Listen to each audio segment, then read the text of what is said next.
Depuis plus d'un an, le royaume des Sept Couronnes est en proie à une crise politique sans précédent.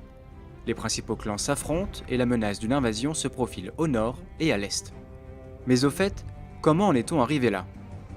Pour bien comprendre les origines de la crise, il faut déjà s'intéresser à la structure du royaume. Le royaume des Sept Couronnes occupe la majeure partie du continent de Westeros. Sa frontière nord est constituée par le mur, une imposante barrière de glace. À l'est, c'est une bande d'eau, le détroit, qui sépare Westeros d'un autre continent, Essos. Ici se trouvent des villes marchandes, des cités esclavagistes et des steppes peuplées de tribus nomades. Depuis la conquête de la famille Targaryen, venue d'Essos 3 siècles auparavant, le royaume des Sept Couronnes est un système de type féodal. Le pouvoir central est assuré par le roi, qui siège sur le trône de fer dans la ville de Port-Réal. Étant donné la taille du royaume, chaque région est administrée par un gouverneur local, qui lui-même s'appuie sur un réseau de bannerets. Du nord au sud, on a donc les familles Stark, Arryn, Tully, Greyjoy, Lannister, Tyrell, Baratheon et Martell. Mais ça, c'était avant la crise. Pour en retrouver l'origine, il faut commencer par la famille Baratheon, et plus précisément par Robert Baratheon. Robert siège sur le trône de fer depuis 17 ans, après avoir chassé du pouvoir la famille Targaryen. Sa mort déclenche une grave guerre de succession. D'un côté, Joffrey, le fils qu'il est censé avoir eu avec sa femme, Cersei Lannister, mais qui est en fait le fruit d'une relation incestueuse. De l'autre, les frères de Robert, Renly et Stannis. Prenant le pouvoir en installant Joffrey sur le trône, les Lannister poussent les deux frères de Robert à entrer en guerre. Chacun se proclame roi et lève une armée.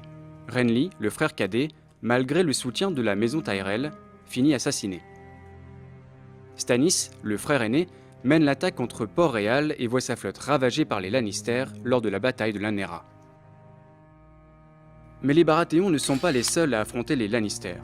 En accédant au trône, Joffrey a aussi exécuté Eddard Stark, le plus proche conseiller du roi, entraînant une guerre ouverte avec sa maison. Le fils aîné d'Eddard Stark, Robb, rassemblant ses vassaux et ses alliés, enchaîne les victoires contre les Lannister. Mais les choses se gâtent. Tandis que Robb avance vers le sud, laissant sans défense le fief des Stark, Winterfell, les Greyjoy envahissent le nord et détruisent le château. Déjà affaiblis par ces événements, les Stark voient leur progression stoppée net par une autre trahison.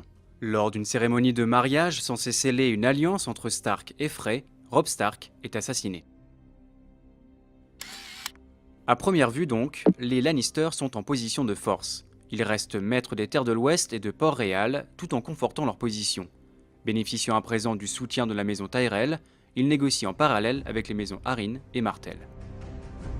Mais deux autres menaces pèsent sur Westeros. À l'est, sur Essos, Daenerys Targaryen prépare sa vengeance. Fille d'Aerys II Targaryen renversée par Robert Baratheon, elle compte bien reprendre sa place sur le trône, accompagnée des 3 dragons qui grandissent à ses côtés. Après avoir tenté une alliance avec les Dothraki, un peuple de nomades dont elle a épousé le chef, elle parvient à se forger une armée d'anciens esclaves en libérant leur ville.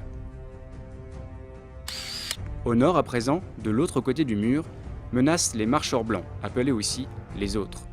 Il y a 8000 ans déjà, ces créatures mort-vivantes, liées au froid et à la venue de l'hiver, avaient marché sur Westeros avant d'être vaincus et boutés du royaume grâce à la construction du mur.